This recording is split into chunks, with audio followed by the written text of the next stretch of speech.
کوئی جواب بتا دیا غلام نبی آزاد کے اس میں کیا کہوں. مجھے تو حیرانگی ہو رہی ہے کہ ایسا سٹیٹمنٹ ایک اتنا بڑا لیڈر دیتا ہے. یہ تو بالکل وہی ہے جو B J P R S S اور جن سنگھ کہتی ہے. وہ کیا کہتے ہیں؟ وہ کہتے ہیں تمام جو ہندوستان کے مسلمان ہیں وہ ایک وقت میں ہندو رہے ہیں, اب ان کی گھر واپسی ہونی چاہیے, اور اسی کے نام پہ مسلمانوں کو لنچ کرتے ہیں.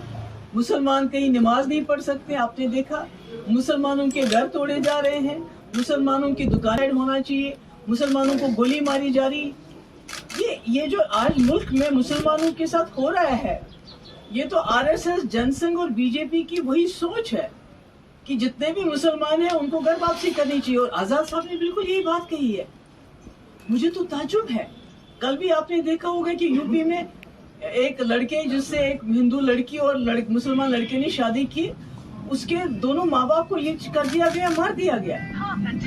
تو دس از ویری انفارچونیٹ. بڑی بدقسمتی کی بات ہے. اتنے بڑے قداور لیڈر بی جے پی, آر ایس ایس اور جن سنگھ کی اس سوچ کی وہ تائید کر رہے ہیں, جس سوچ کی وجہ سے آج پورے ملک کے اندر جان کے لالے پڑ گئے ہیں. مسلمانوں کو ٹرین میں قتل کیا جاتا ہے, مسلمانوں کو لنچ کیا جاتا ہے, مسلمانوں کو. اور یہ سب گورنمنٹ جو بی جے پی کی سرکار ہے, آج تک تو کبھی نہیں سنا ہے کہ سرکاریں مکانیں گراتے ہیں, سرکاریں مکان بناتی ہیں لوگوں کے. یہ تو مسلمانوں کے مکان گرا رہی ہے. تو یہ سوچ کہاں سے آئی؟ یہ تو آر ایس ایس کی سوچ ہے جس کا بدقسمتی سے آزاد صاحب نے سپورٹ کیا ہے.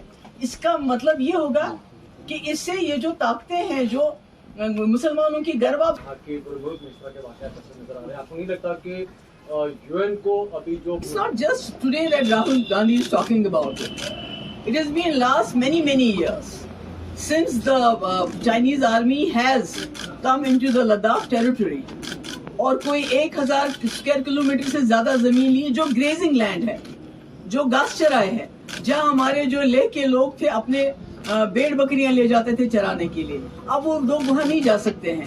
یہ لے کے لوگ کہہ رہے ہیں, جس کو راہل گاندھی جو ہے اس کو ایکسپریس کر رہے ہیں. It's not about what Rahul Gandhi is saying. It's about what the people of Leh are talking. What the people of Leh are claiming that they can't take their animals anymore for grazing because China has occupied that land. It is 1,000 square kilometers.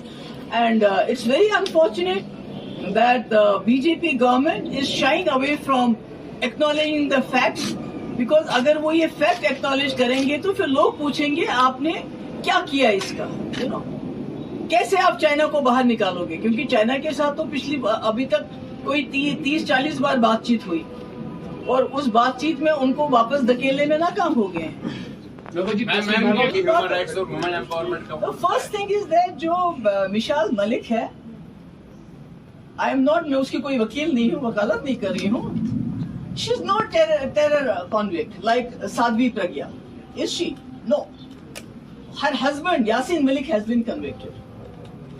When a terror convict like Sadhvi Pragya goes around, advocating openly to sharpen your knives, to kill so and so.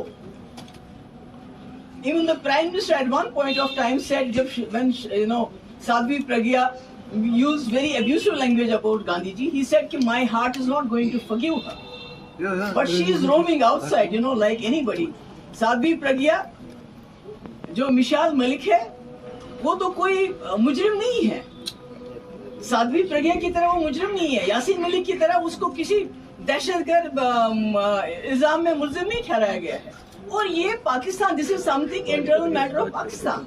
And I think the BJP government should learn a lesson from them, because Pakistan is trying to reward and honor those people who they think have been pleading their cause in J&K. What about the people like Sheikh Saab? شیخ صاحب جیسے لوگ جنہوں نے جموں کشمیر ایک مسلم majority state کو ہندوستان کے ساتھ ملایا, اکیلا مہاراجا تو نہیں کر سکتے تھے ایسا. What about that? What has BJP done to him? Instead of awarding him, honoring him, جہاں بھی ان کا نام ہے اس کو نام کو مٹا رہے ہیں. مفتی صاحب,